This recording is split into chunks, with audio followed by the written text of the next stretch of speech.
Zero head. Yeah, I mean, it's Zuko. He dumb. Zuko's a himbo, right? But yeah, I love that moment, and just you realizing like Zuko's legacy, or the legacy of Zuko's, the legacy that has been passed down to Zuko isn't just that of becoming Fire Lord. It's the legacy of the Avatar, the person he's been fighting against so hard, and it's just such a great like reminder to him, and a great moment of him being like, I made the wrong choice. People overrate the beginning. I mean, it's a cool episode. The wand stuff's cool enough, but yeah, it's not the best thing in the world. I've seen a lot of people say that the beginning episodes, and I may have said it at one point too, but I disagree now. The beginning episodes are like as good as anything in The Last Airbender, which or as the best episodes in The Last Airbender, which like some people have said it's as good as Zuko alone. And I'm like, do not. Anyway, yeah, Avatar Fire Lord, so good. Just great, just beautiful stuff. Jesus Christ, it's only been 3 hours. It's just, I told you. Spend a few minutes on each one. It's going to take a couple hours. The Runaway. The Runaway is a fun episode. The Runaway is one of the few episodes that really plays with the genre. Oh, by the way, real quick before we move to The Runaway, sorry, I'm scatterbrained. Avatar and the Fire Lord has one of the show's glitches. Glitch is the wrong word. Mistakes. They show a shot of Fire Lord Sozin airbending. They show him taking in some steam and like shooting it out. They show him airbending. Does that matter? Does that affect anything? Here, I can show you. They show him steam bending.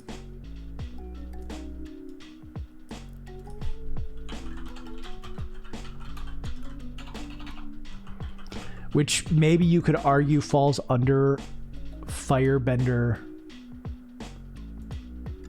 powers. All right. Maybe. All right. Let's get it. It's around here somewhere. Without you, all my dreams become possible. It's so good. This is a good episode. Where is it?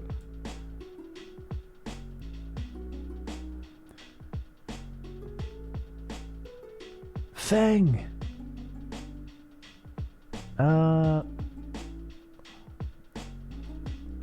Sorry about this. It's in here somewhere. You're fighting a volcano. And you're winning. Where the fuck is it? Airbender can heat air. Yeah.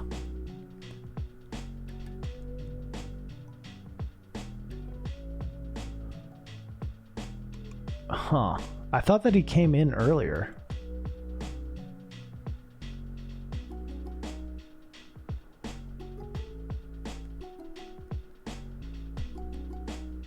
Is this it? Oh.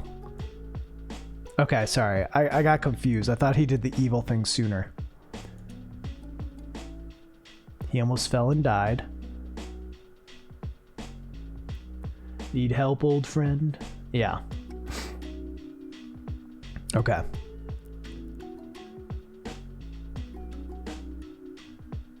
Where is it? Oh, here it is. What is this? How's he doing that?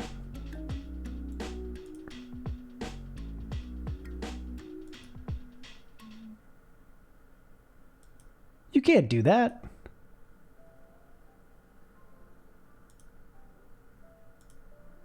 This is airbending. This is airbending. This is airbending. Heat bending? Heat redirection? I don't know. Smoke bending, dude. You can't do that. Is that allowed? All right, whatever. The Runaway. Runaway's a great episode. Some good Toph Katara. Looks like airbending to me. Refrigerator bending. Some good Toph Katara conflict. Is it S? No, I don't think it's S. It plays with the format of the show, right? You have a in media res of Toph getting kidnapped and turned into Katara and being like, you tricked me, you know, and doing all the different scams and flim-flams and shamboozles. Fun stuff. Fun episode. And I think a nice episode to come right after what is pretty heavy in the Avatar and the Fire Lord, right? Watching Sozin let Roku die. Bending smoke should be earth bending it. Yeah, I don't know. It's tough. It is tough to say what's what. Great shot also of a scene where Katara is listening to Toph and Sokka talk about her. And you know, one of my favorite, this is an A episode. I'm not going to budge on it. But there is one of my favorite lines that's just so sad in that scene. Yeah. And it's Sokka says like, yeah, my mother died when we were so young. And now when I think about her, I see Katara's face. And it's like, it's so heartbreaking. It's so sad. And it's also real. Like there's, you know, especially for people who lose parents at a young age, it's like, you know, without pictures, without looking at pictures all the time, like some of those ideas fade. You need to have those pictures and look back at them. Otherwise, what they look like does start to fade away. You know, it's beautiful. I think it's a very beautiful and poignant line. One of the best in Avatar. Great episode. Yeah, funny stuff. You get the introduction of Hockey, and then I think Hockey leaves. When you talk to people who lost someone long ago, yeah. He was waterbending. Wait, that's even less possible. I love how it's just all arguments about what was he doing. Was he airbending? Anyway, Runaway is a great episode. Plays with the format in a fun way. The return of Sparky Boom Man. I think this is where he's officially named Sparky Boom Man. A fun little Toph episode where she really gets to be her Toph self and use her powers to the best of her ability. A solid episode. Not a bad episode by any means. It's an A. It's a great episode. Just, you know, less than the others. Puppet Master for me is an S. Not an SS, but a high S for sure. I think the idea of bloodbending is really interesting and done well here. What I love, and something Korra does too, less. But what I love is there's these ideas in Avatar or about Avatar where people are like, well, you know, people are made up of like 70% water. Don't you think that someone could bend the water inside them? You know, like that's something that fans have been saying for a while, and then they found a way to put it in. And not only like did they put it in, but that's a ballsy move. Like this is supposed to be a fun little kids show, right? It's like, what if there was an ability that people lost control of their bending? This is SS, no argument. Here, I'm giving the argument of why it's S, because I don't like it as much as these other ones. It's dark. It goes there. Hama's backstory, I think, is interesting. And Katara is faced with the choice of like, imagine if Aang asphyxiate. Yeah. And that's the thing. Like, people talked about that idea. Like, oh, Aang could do that. He could pull the air from people. And then Zahir does it.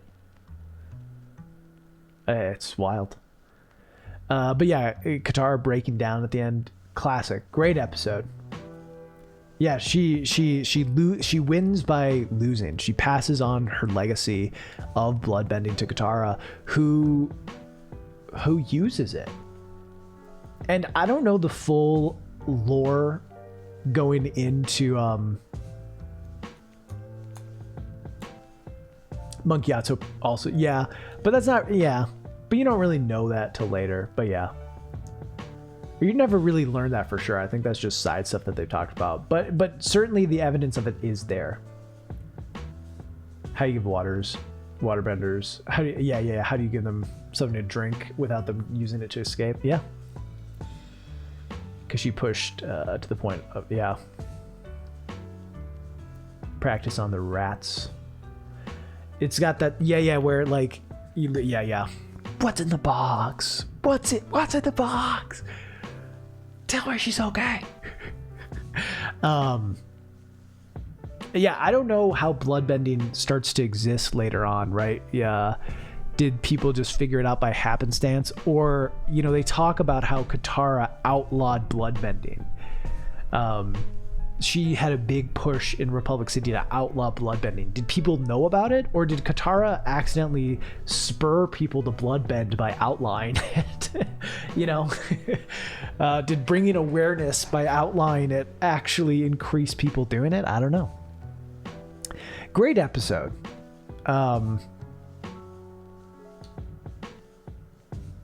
Great episode. And leads into a great moment in the Southern Raiders. And I think, as I was saying before, that idea of like Katara wanting to feel power in a time of feeling powerless, right? And there's even a moment where she's almost bloodbended, and she has to push back against it and then use bloodbending to save her friends. What bending? Did you say we can bend blood? Like Prohibition outline it makes people want, raise more awareness. You're a bloodbender. Nightmares and daydreams. All right, chat, you ready for a hot take about nightmares and daydreams? You ready for a hot take?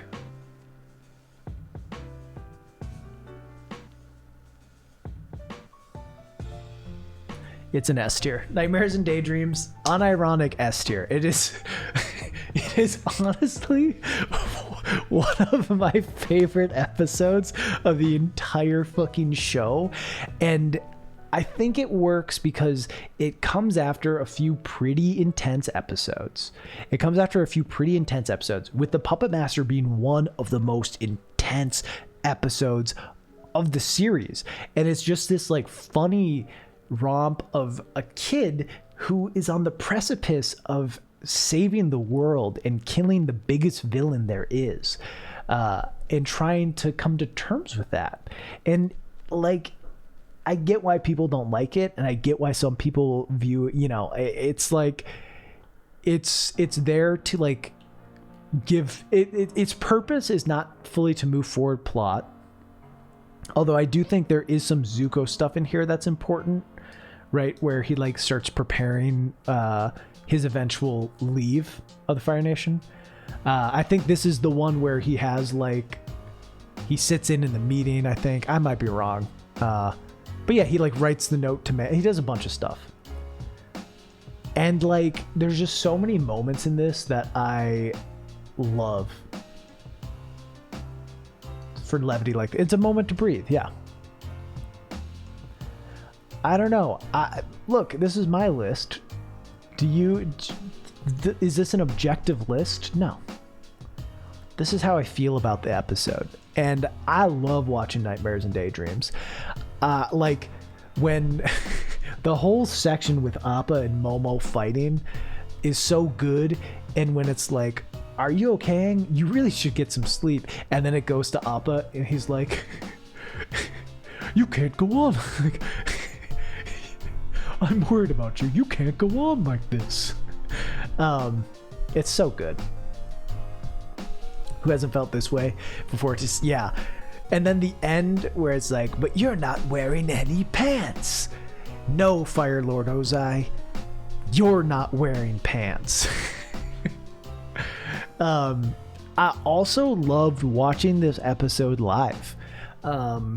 Before the series has ended. I was fortunate enough to start the show somewhere in the middle of book 2 airing live. So I actually watched every episode of season 3 as it aired, which was a cool experience. And there was this amazing thing that happens in Nightmares and Daydreams where one of Aang's nightmares is like not a funny nightmare. It's not a joke nightmare. It is like,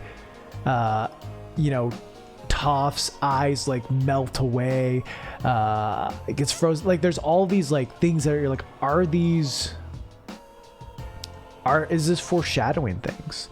And I loved at the time breaking all that stuff down and trying to be like, does this mean anything? And a lot of it, I'm sure you could stretch it enough so it does, but yeah. It's the fate of the whole world in his hands. Makes complete sense. Yeah. I love that episode. I love it. I think it's funny. I think it's got its emotional moments.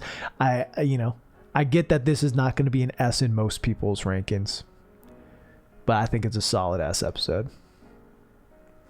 All right.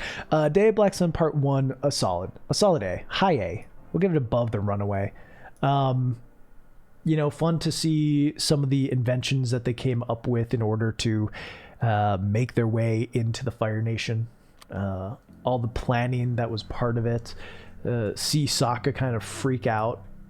You get Aang and Katara kiss on the submarine. Kind of cute and whatever. And yeah, some interesting fight elements. Just the whole plan of the invasion. Sokka flying on Appa, chopping away enemies. Good shit. Part 2 though. Is part 2 I think part 2 is low S for me. Yeah, I'll give part 2 a low S. We'll do it. When they get to the place, it's abandoned.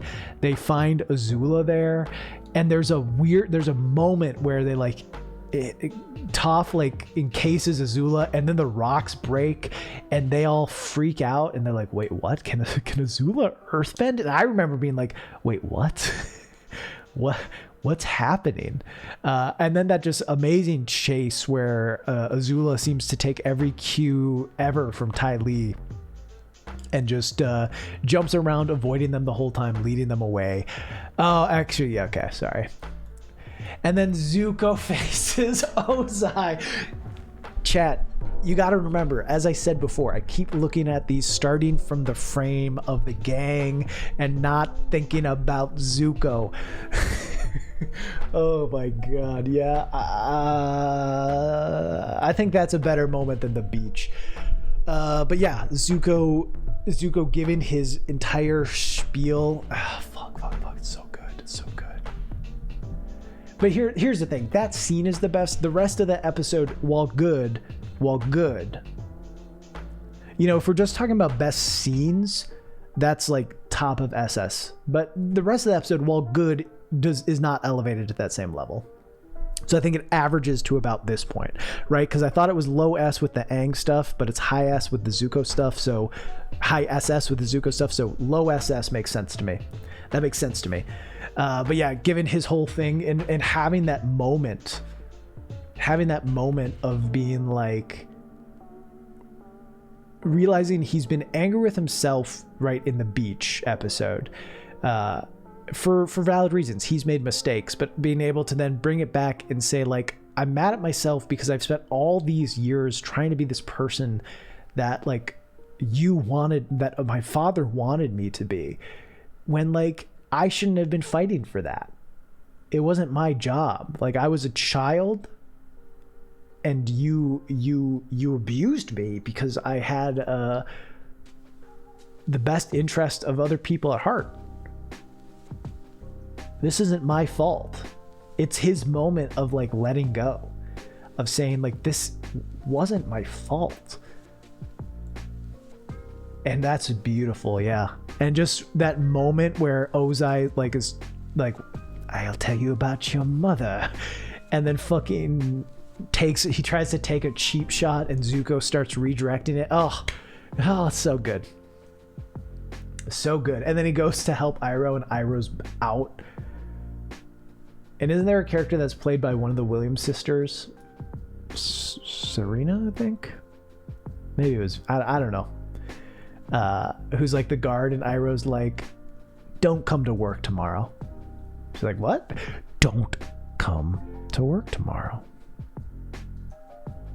It's just so good. It's just so good. And yeah, I think all the stuff with the gang is great too. There's a great moment with Aang at the very end where he's like crying because they have to like leave because they failed, and he's like, I won't fail you all again. I won't do it again.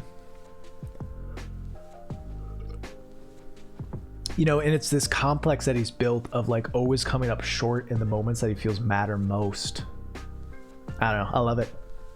I love it. Oh, and when Sokka gets completely distracted by Azula, and he's like, where's Suki? But then everybody, instead of being like, oh, we love the Sokka Suki ship, they were like, what about Sokka Azula? Wow. Look at this dynamic. People are like, wow. Wow, look at the tension. Anyway.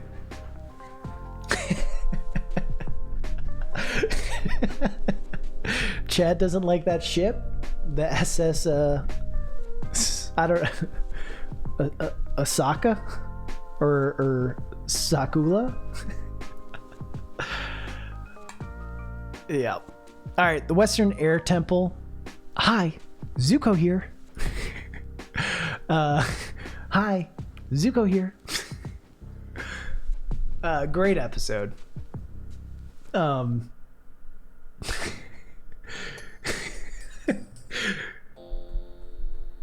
They call it Sakla. Interesting.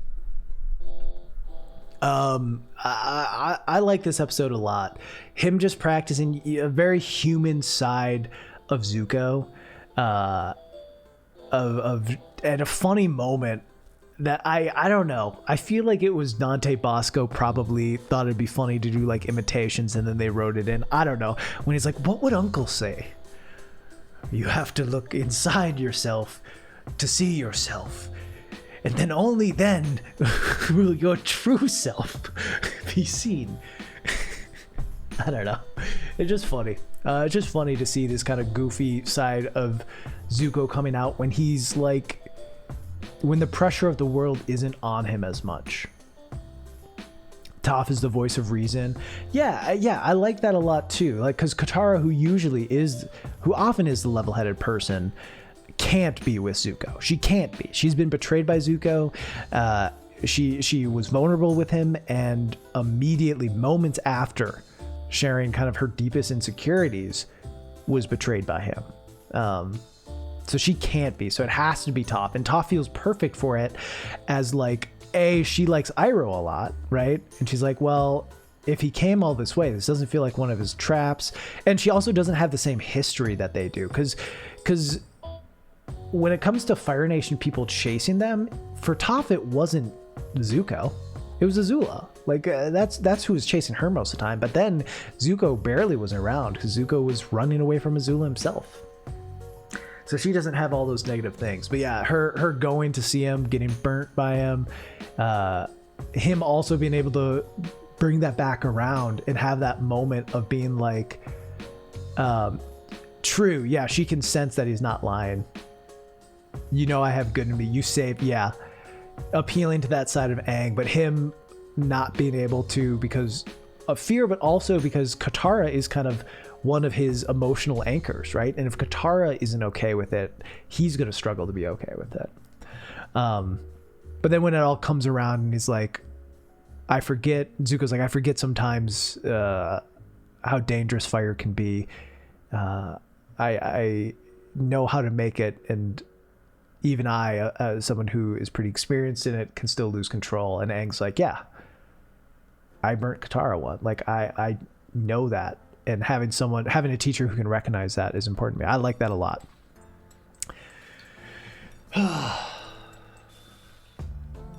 Appa licking him comes back. Yeah. Some good returns. Appa does seem to like him. He probably covered himself with honey or something. Okay, Firebending Masters. Firebending Masters is a good one. I think it's kind of overrated. I think of Zuko's field trips, it's the worst. It's funny to see them paired together because they, like, you know, because Aang is just so silly and Zuko's just so serious. The dragon scene is amazing, and when they do the dance, it's really good too. And it's a good moment of just Zuko having to reorient. It's very fun, yeah.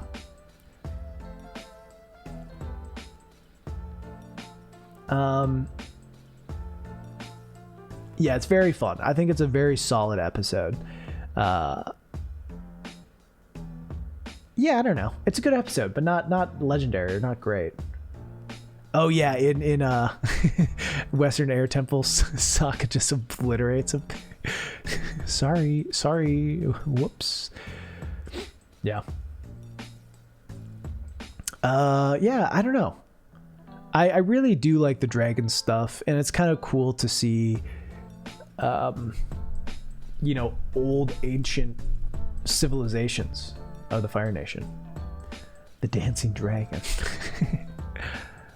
And yeah, it's fun to see the two of them start to kind of form a friendship, right? As unlikely as it is. Okay, then we have the Boiling Rock Part 1. I would probably put Boiling Rock Part 1. I like it more than Firebending Masters. I put it high A. It has the best line of the series. It has the best line of the series, bar none. My girlfriend turned to the moon. That's rough, buddy. Easily the best line of the entire fucking show. Do you ever get the sense that Zuko's trying to reclaim the throne? I did not. I never did. I never got that feeling. I think he's trying to make up for what he's done and be better. But yeah, I mean, a fun little heist sort of thing, trying to do a prison break, pretend to be guards, and then the end making the decision of, like, should they stay or should they go? And then, yeah, his dad shows up, and then, yeah, then they have to decide to get out. I like Boiling Rock Part 2. I think that's an S to me. I think there's a few moments in this episode that I really, really love. Again, some of my favorite fights in the series, and I think what makes the show so cool is the set pieces that they have for certain fights. They really push a lot of bending to the limit by creating super interesting platforms and places for them to battle. And I think this is really, really well exhibited in this episode. Yeah. Of just fighting on this tram as it's going, just cool shit. And then very, very true, the moment of, you miscalculated. I love Zuko more than I fear you. You miscalculated. You should have feared me more. It's so good. And then Ty Lee like hits her. He's like, we gotta go. It's like, where are you gonna fucking go? I never want to see them again. Lock them up. It's good. It's just so good. The ending of the episode is just so good. And I think what's great is there's a while where you're kind of like, oh, Azula's not going to change or develop. She's just going to always be this level of evil. But in this moment, it really does hit her downfall of, like, she's been betrayed by her friends. Now the only thing she has is the approval of her dad, right?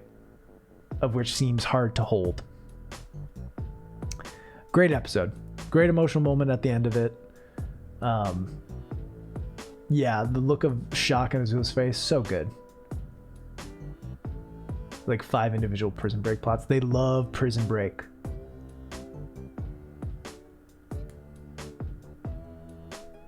Very good stuff. All right, next up is Southern Raiders, which is an S tier if I've ever seen one. Again, it's that pattern of Avatar, right? Of some of your funniest moments following some of the most serious. You have fucking Zuko walking in on Sokka about to mac with Suki, like, and swallows a rose, and then talks about his mom dying. Like, oh, it's so heart-wrenching, so sad, but so effective too. It's just this beautiful moment, beautiful episode that really brings Katara's story to a satisfying spot, to a super satisfying spot.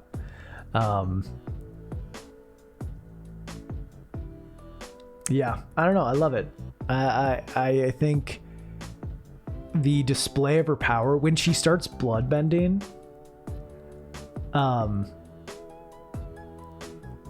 when she starts bloodbending and Zuko like is like, what the fuck?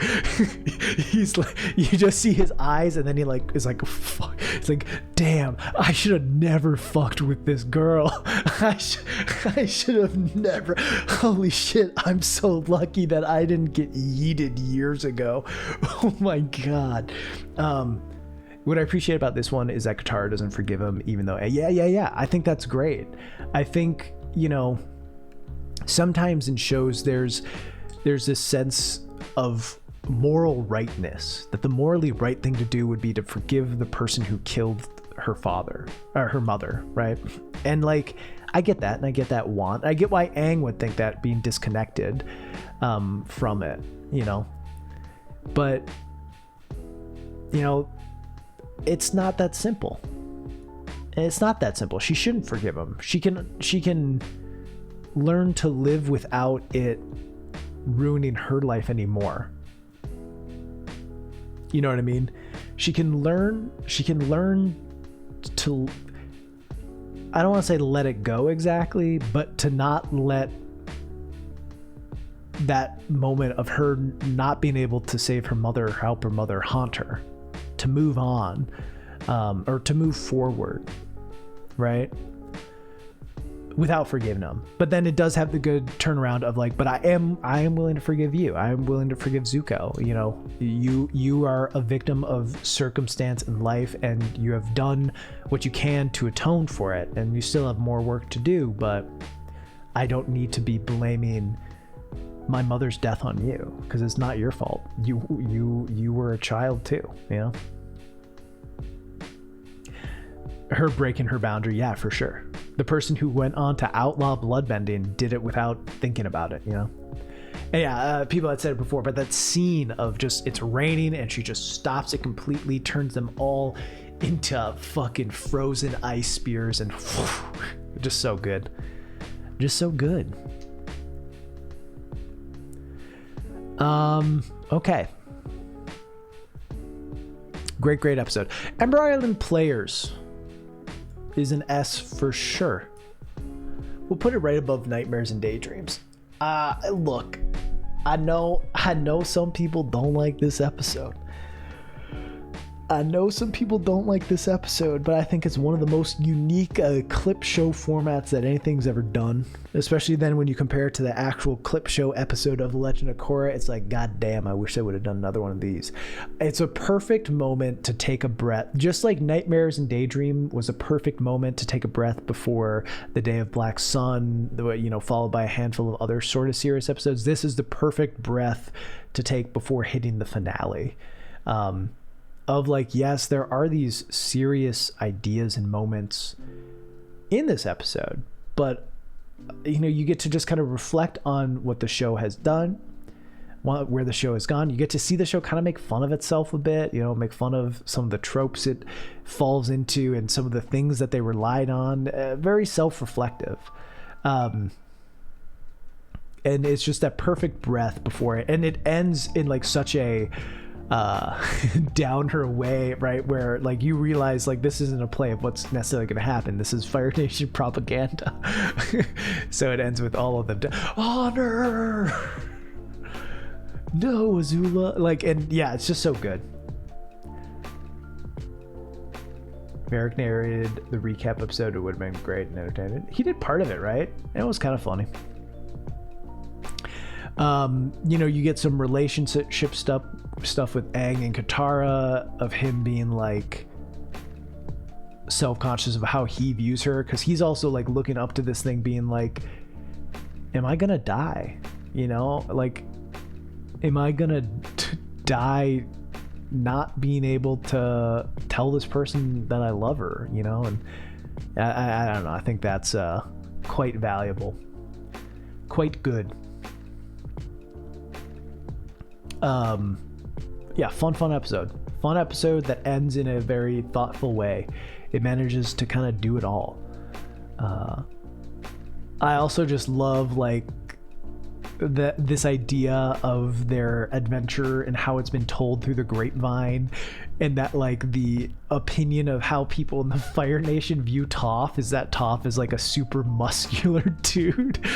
And Toph's like, I wouldn't have cast it any other way.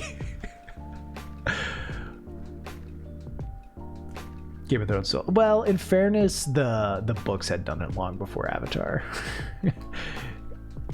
But yeah, it's just a great episode.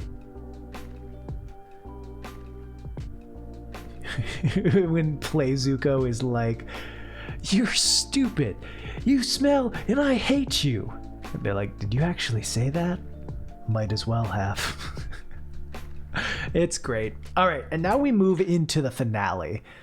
I am struggling to remember what happens in what episode. So before I do this, I just gotta remember. No, the scar's not on the wrong side. Costume's great. Choose villainy. What a good episode. Okay, so part one, that's the Melon Lord part, great part. They make the sandcastle, fun shit. Aang swims off at the end of that. Rank them as one? I don't view them as one. I view certain parts better than others. So I'm not gonna rank them as one, because I'll be honest, I think the first two parts aren't as deserving of SS tier, and that's not their fault. Their setup, that's their point. But I think 3 and 4 are better. Yeah, great stuff. I think that's high S. We'll give that high S. And then this is, they don't know where to go, so they track down the old masters. They find June, try to get the scent, but find Iroh and the old men as much. And you get the great Zuko Iroh hug. The great Zuko Iroh hug. Right? That's this one. I mean, obviously it shows them talking here, so it must be this one.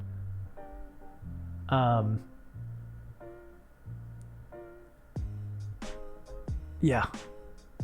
Great stuff. I mean, great moment in that episode. You get to see the grandpas being cool in that moment. Yeah. And Aang, this is all while Aang is having that conversation with his past selves about like what he should do, and none of them have the same answer. And then Lion Turtle gives power. Anyway, okay, let me just try to remember what happens in Sozin's Comet Part 3, because I do think it has a few of my favorite moments. I mean, does the Agni Kai end in Part 3?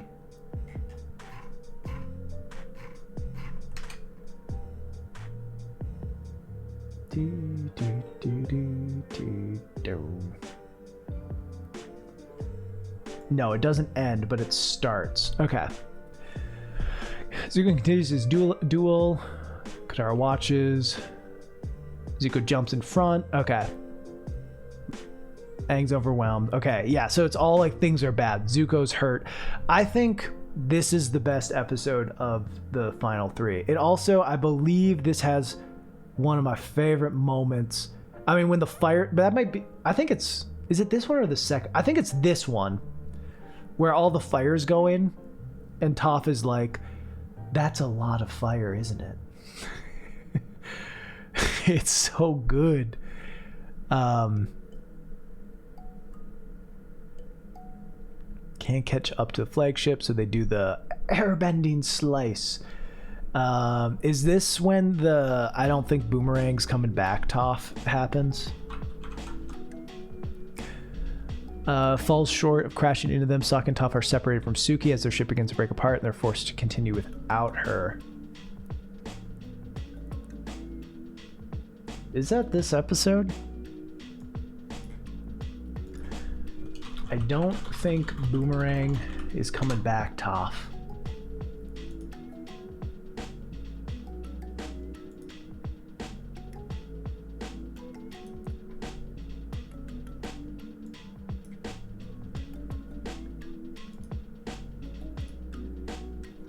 We're not going to play it because it's going to get... I don't think Boomerang is coming back, Toph. Looks like this is the end. Oh, and she knows she's going to die. He ends it with the joke. She knows she's going to die. And she accepts... Oh, it's so good. It's just so sad. The two kind of silliest and most like cocky characters just know they're gonna die. They just know it's gonna happen. Ugh. If you don't ship, you know, I can tell there's some Sokka Toph shippers in this chat. Sorry. I'm actually crying with it. It's so good. I think that's my favorite part of the entire show. It hits me hard. It's so good. Is that part 3 though?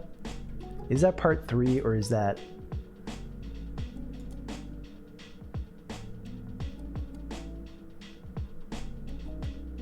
part 4?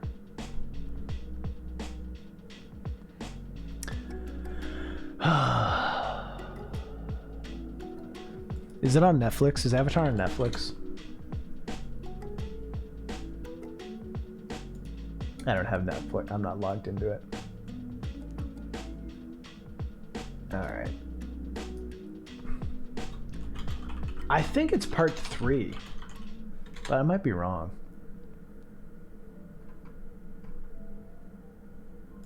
If it's part 3, then I'd rank part 3 higher. I mean, part 3 is probably just better in general.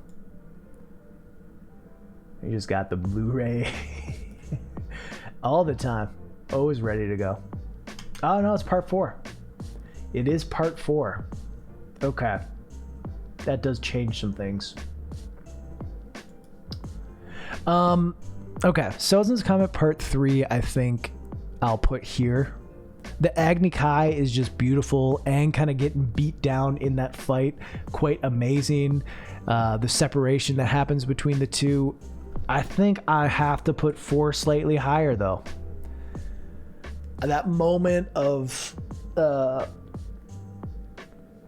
you know, then Katara having to take over the fight.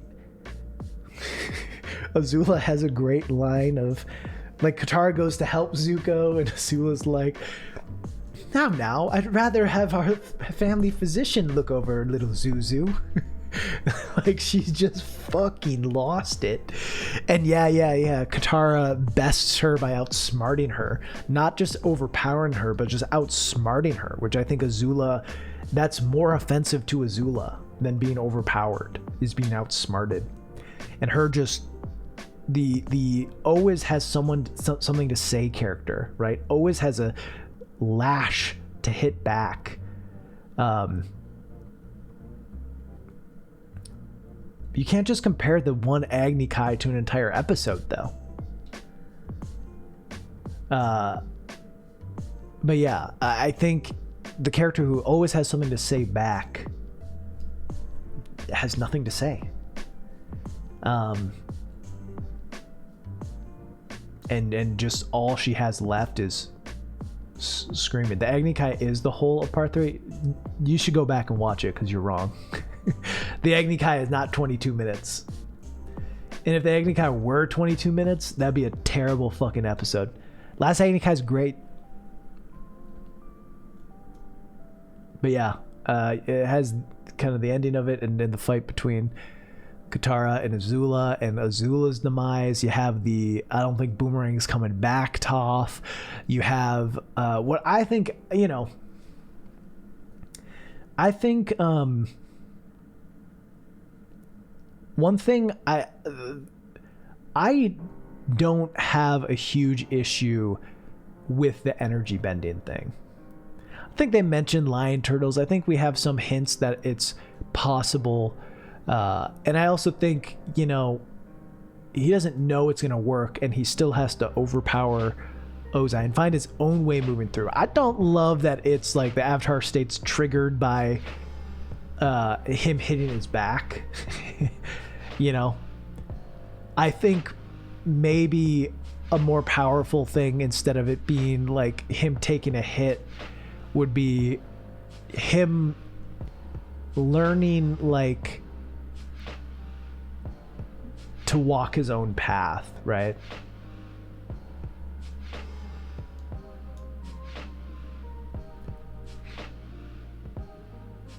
Energy bending's never mentioned, but other kinds of bending that don't have to do with bending are. And you're wrong, actually, because it's mentioned in the swamp. I mean, I don't think they call it energy bending. I don't think they call it energy bending in here either. But it's 100% referred to in the swamp. Definitely mentioned earlier. I'd have to watch this. I know Big Joel just did one too, defending it. Don't get me wrong, I think it would have been nice to have more talks from Lion Turtle stuff. A little more setup to it. But like, Aang is the bridge between worlds. He has powers beyond just the four elements. There's a moment we see all things are connected, and he is the one to connect them. So I think him having the ability to take away someone's power is interesting. I think that's perfectly fine. I like that. Again, I don't love that how it comes about. I think it could have been cooler had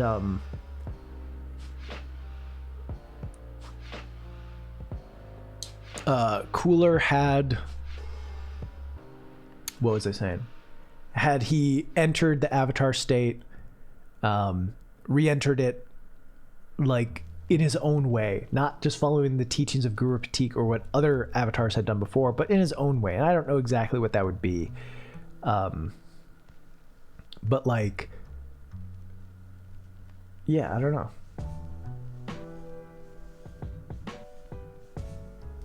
Like him, maybe the moment could have been like him deciding, I don't know, it's fine. Like, it's fine. It's not bad.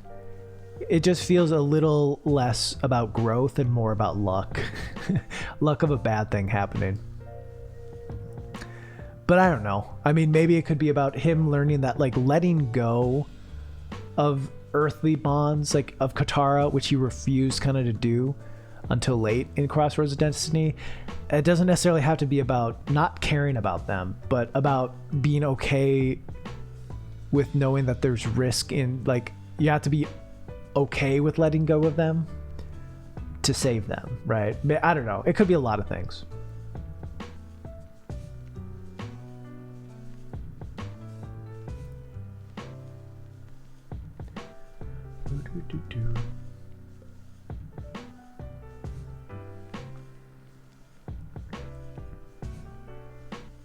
An easy conflict, easy answer to Aang's conflict, which I don't like. Bum,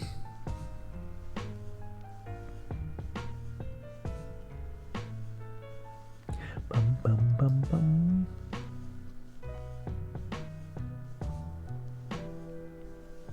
I don't know. I mean, what you would prefer? I don't know. I mean, that's the question. Maybe there's still consequences to it, and I think there's an interesting question of what does that bring up, right? That I think is kind of explored in Korra and probably explored some of the comics. Like, if you have the power to take away someone's bending, what will people view of you?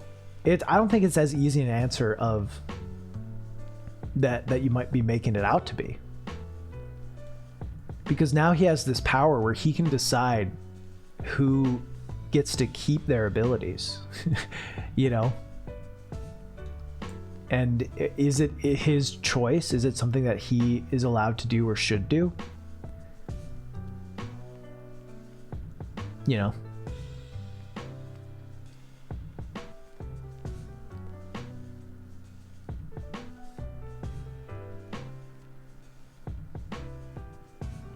I mean, I think it even exists in that. I don't know. But also, tell me this. What do you think the Fire Lord would prefer? Genuinely. Do you think that the Fire Lord would prefer to be alive in jail for the rest of his life without his bending, or dead?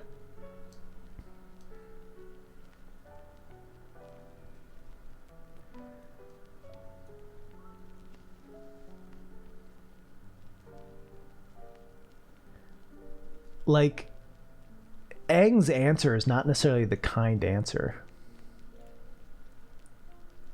I don't know. I mean, I'm not going to convince you to like it.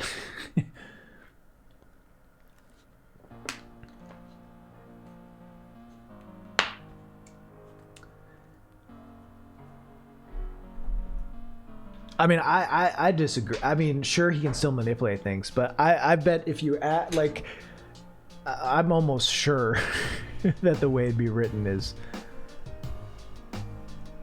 you know, that he'd rather be dead.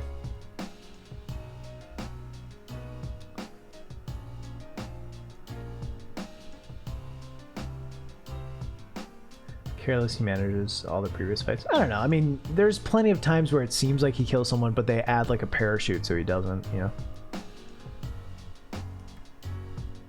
I mean, he probably has. Anyway, I think also like the final moment of the final shot of it, you know, even if you don't like the Aang-Katara relationship, if you're a Zutara shipper, just a super sweet moment at the end with the beautiful shot of the sunset and the beautiful music on the kalimba. It's just a perfect shot to end the series on. You know, so it has the weight, right? Like the finale kind of is a cheat, right? Because it has the weight of the entire series before it, you know? Which definitely benefits it. Well, that's my list, chat.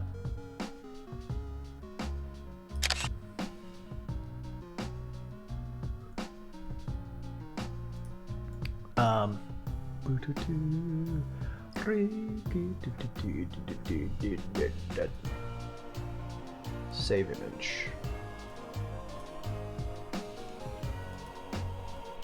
Cool.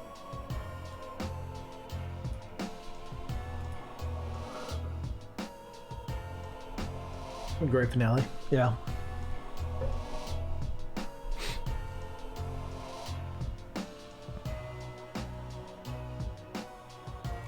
Yeah, I mean, they were trying to tease something, maybe get a movie or some shit.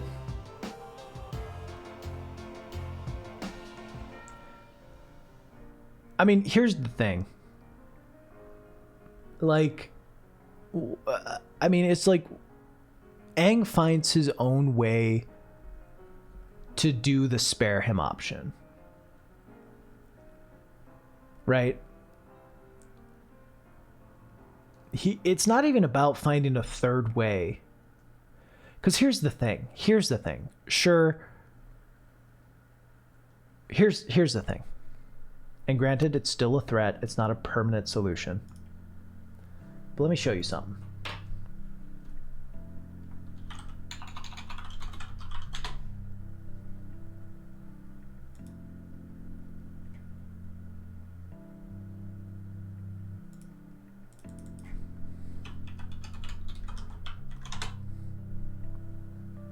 Let me show you something. Where the fuck is it?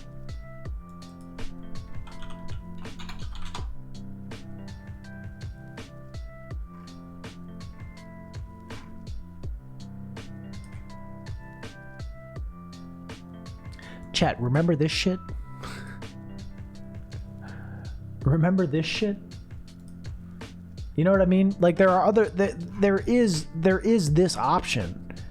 There is the take him deep into the pits, capture him, break him down. You know what I mean?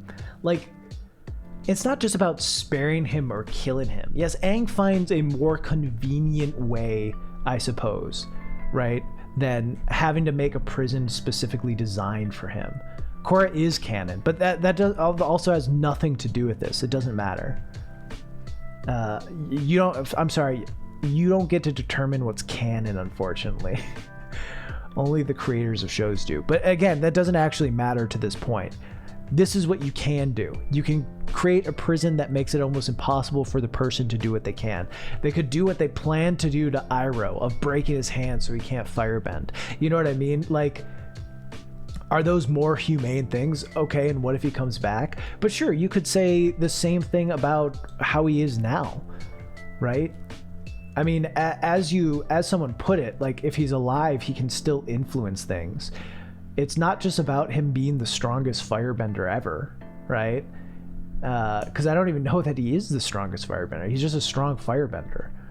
But, like, his power comes in his lineage. His power comes in the line of people before him who had been Fire Lords. You know, in a one-on-one fight, you think that Zhang couldn't hold his own against the Fire Lord? You know what I mean? Like, I think 100% he could. Maybe not beat him, but I think he could. So my point is, like, it's not like the spare him option of not taking away his bending was like learn for him to see the light and become a good guy. You know what I mean? It was never going to be the Steven universe, okay? You know what I mean? It was never going to be the Steven universe approach. This felt like a cop-out to me because they set up killing him in the first episode of the 4. Yeah, but, like, Aang decides to spare him, and he has an easier way to do it. Sure, he does, decide, like, an easier way to do it than making a prison specifically designed for the Fire Lord or breaking the Fire Lord's hands. But it ultimately is the same as choosing to spare him. The Fire Lord can't bend, but he still was the Fire Lord. And I think the comics have some shit in it that back it up. Imperfect moment, Aang to do something out of necessity. So what does that mean? You wanted him to kill him? What do you mean?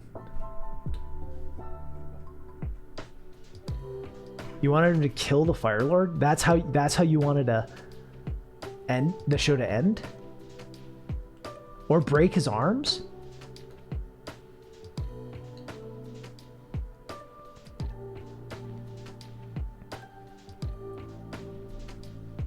I just think that's like... But his whole thing is finding a way to do it without solely violence. Find a way to overpower him without breaking his arm. I just think if Aang had broken his arms, you wouldn't be happy with that. I mean, maybe you'd be like, holy shit, what did Avatar just do?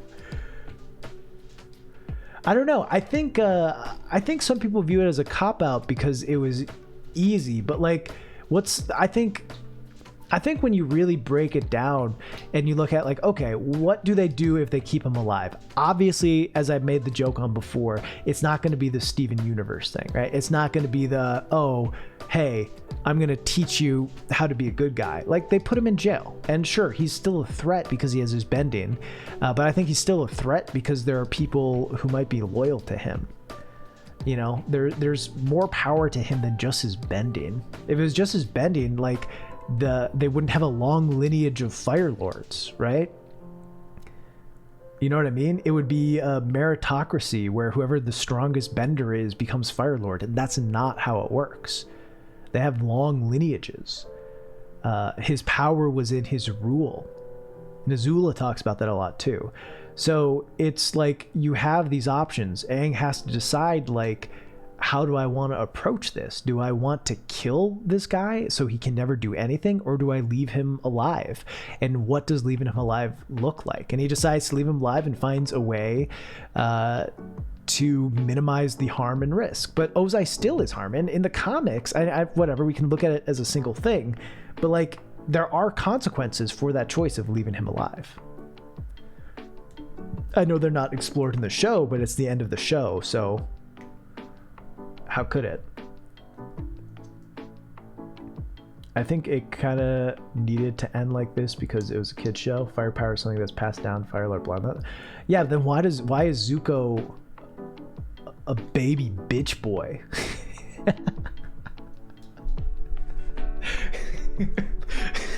Azula might be more powerful than Ozai, but Zuko is not more powerful than Ozai. She's a fire-bending prodigy, and he's a little bitch boy. Do you have to have firebending to be Fire Lord? They never say you don't, but I imagine that with the bloody history of becoming Fire Lord, it'd be hard to do it without. Is Zuko a baby bitch boy or a late bloomer? Maybe both. But I'm just saying, like, I don't know. Zhang Zhang seems pretty fucking powerful. Dude, Mako. And again, whatever. We're talking about Avatar. This is Korra. You don't need to include it. But I'm just saying, like, throughout the series and what we see later in the universe, which is canon, Mako is one of the best firebenders, and he's like a street kid. You know what I mean? He doesn't have some big lineage. Combustion Man, one of the best. Yeah, Combustion Man, one of the best firebenders. What? Who's his dad? I don't know. It would have been more interesting if Aang was forced to make a decision that goes against his innermost principles. Why, though?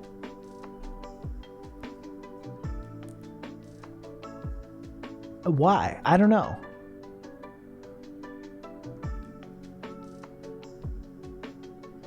I'm not saying that wouldn't be interesting, but is that a satisfying finale? No, I mean, they're creating conflict that he either has to keep the risk of the Fire Lord being alive moving forward, or kill him. And it's also measuring, like, does he deserve to be dead?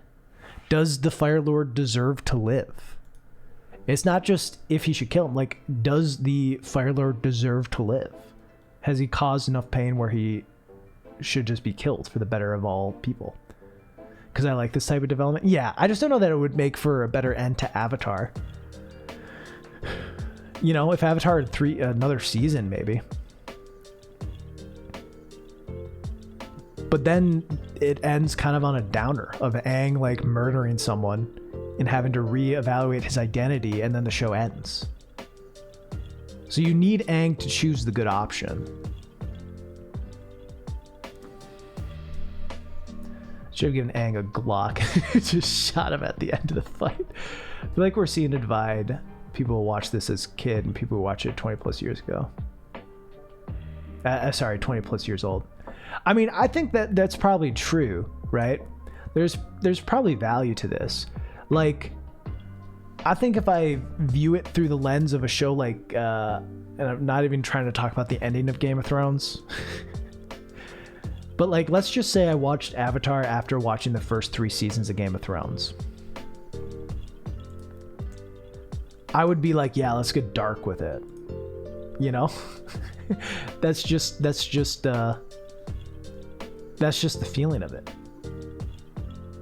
When you get older and you view more dark series and more anti-heroes and shit like that, you want these really deep, pained conflicts because they are interesting. They're fun. Have a good one. We can talk about musicals. Maybe I'll do a musical tier list at some point. I don't know. Honestly, talking through this, I've never liked the finale more. I'm actually pretty resolute in my feeling. I think maybe how we reached the Avatar state, I would have preferred if it wasn't kind of a random thing. I don't like my media to end in a better way. Yeah. If this was part 3 of a 4-season series and then they had a 4th thing where Aang came to terms, maybe killing the Fire Lord would work. Right? Because he has to like evaluate himself, but having it end in that way, having it end with this bummer of Aang like having to go against his morals and his moral code to kill someone, I don't think matches the themes of the show or is a good answer to that conflict of how we should approach.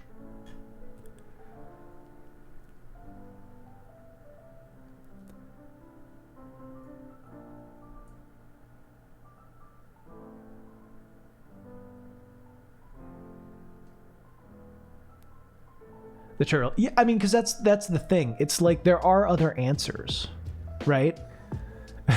There are other answers that are about as effective. Of you break his arms, put him in an ice, do something, and he's still a threat. I think he's always a threat technically, but it's like, is that more narratively satisfying? Having a final shot of Fire Lord Ozai in in an ice prison, locked away, Zuko walking away. Maybe, I don't know.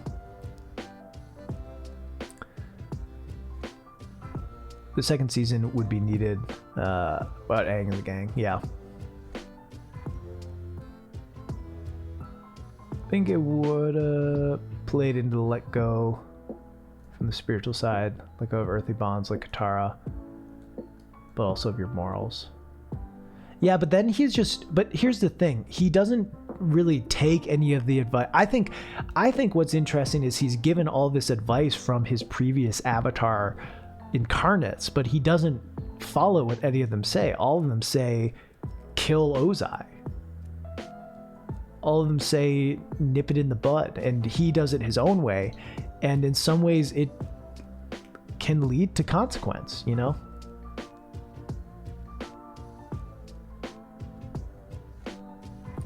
So I don't know what you're sowing.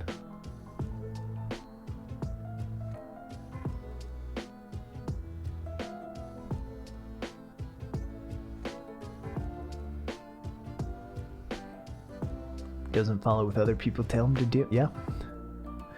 Dark AU Avatar where Ozai eats Zuko. Fuck. Shit.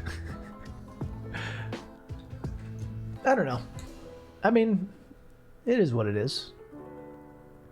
I think convenience isn't necessarily a bad thing.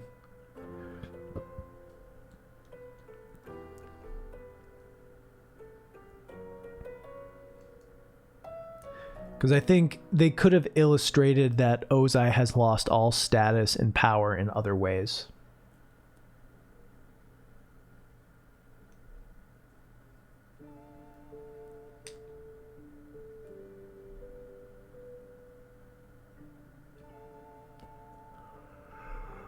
There's not enough foreshadowing about this power or anything.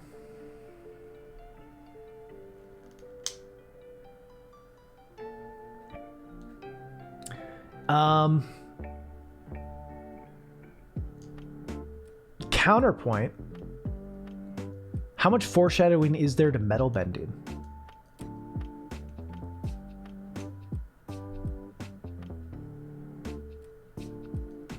He's in flashback, Sakura.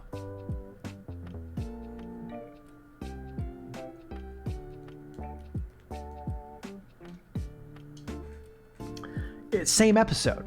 It's literally the same episode. This at least has a 4-episode lead-in, or a 2-episode lead-in. They mentioned metal bending a few times.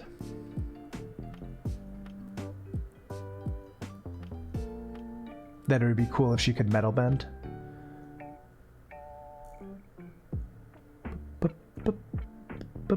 I don't know that I'd say... I mean, they say that she can't see in there because it's metal. I don't know if that's foreshadowing.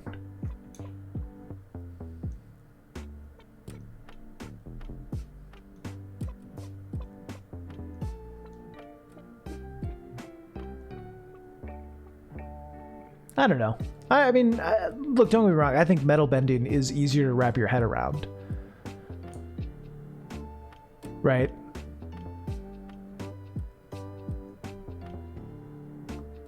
I think metal bending makes less sense than blood bending, but yeah.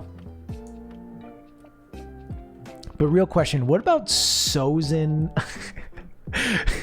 What about Sozin airbending? Where does that fall into things?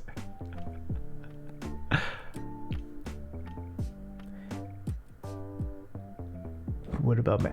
I guess my feeling of it is that I don't think Aang learning to take away someone's power takes away any conflict in the story. Maybe it takes away some tension that could happen as they try to transport Ozai.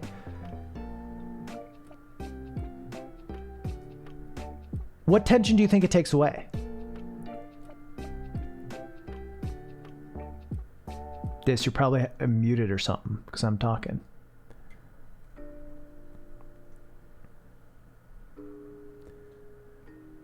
Struggling to cut into the drill himself, Waterman sighs and says, "What I give to be a metal bender." Okay. I mean, that's acknowledging that it could exist. Don't know that I say it's foreshadowing, but sure. We can count it as foreshadowing.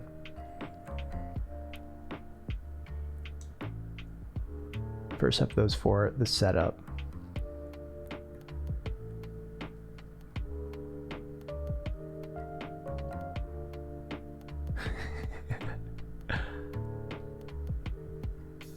He didn't have to try to really solve it. I don't know. I mean, he had to overpower Ozai with a will of faith. I don't know. I mean, I'm not going to change your mind. I think people are probably entrenched in their feelings on it, so.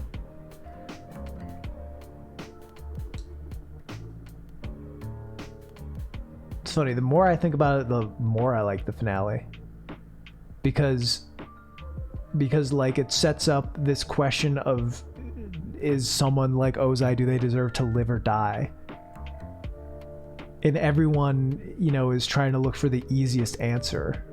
And the easiest answer is not the one that Aang comes up with. Because the easiest answer is to kill.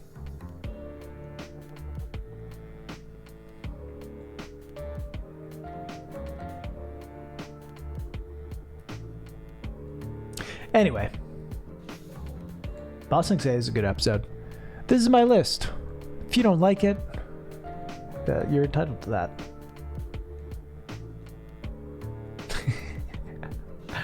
You're entitled to that.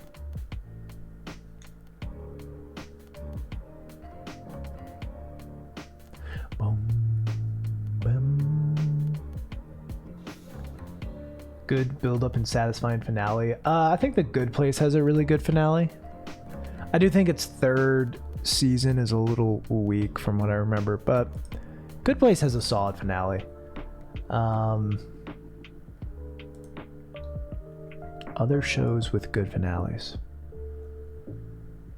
Breaking Bad had a pretty good finale. I do know some people don't like the whole gun thing.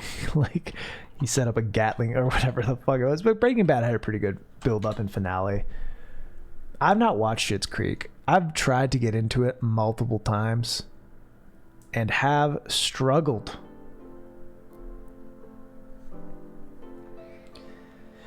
True Detective Season 1 had a decent finale, yeah. A little weird, but pretty good. I haven't watched BoJack, but other shows with good build-ups to their finales. How I Met, just kidding.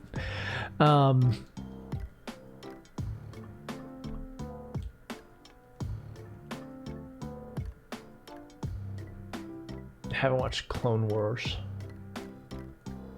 I said that weird. Good Place supposed to get a new season? No. Really? I mean, would it just be about... I don't think so, because Ted Danson has a new show. It's weird.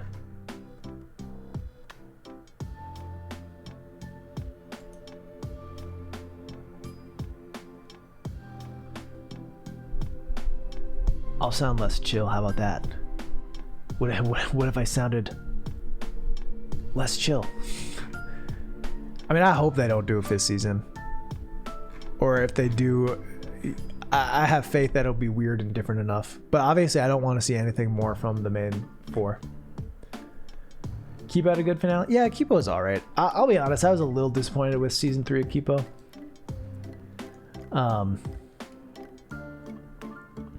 But it was good. It was a good finish.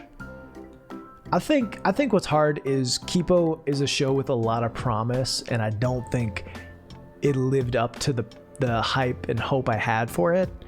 It ended up as like a really solid A-tier show that I think had the potential to be an S-tier show. You know? And that's fine. That's how it goes sometimes. All right, chat, I gotta get going. I gotta go eat dinner. This has been fun. I will be back on Thursday with a challenge stream. Continuing the challenge. Thanks for the hydrate. Continuing the challenge set upon me.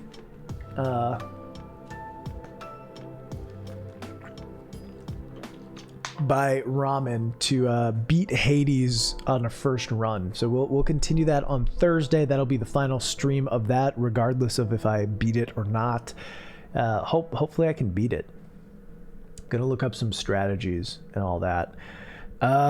We are going to raid.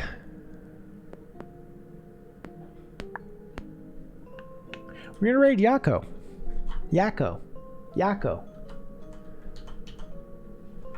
Fellow YouTuber, also streaming on Twitch, makes good stuff. Nice person. Friend of the stream, friend of the Raz. Yeah, we'll have some bets for sure on Thursday. But yeah, drop a follow, drop a prime if you got it. Thank y'all for hanging out and arguing about Avatar with me. It's always fun. Love talking about Avatar. It's such a fun show, such a great show. But yeah, I'll be back on Thursday. I hope you have a great day or night, and I will see you in the next one. Peace and blessings. Bye.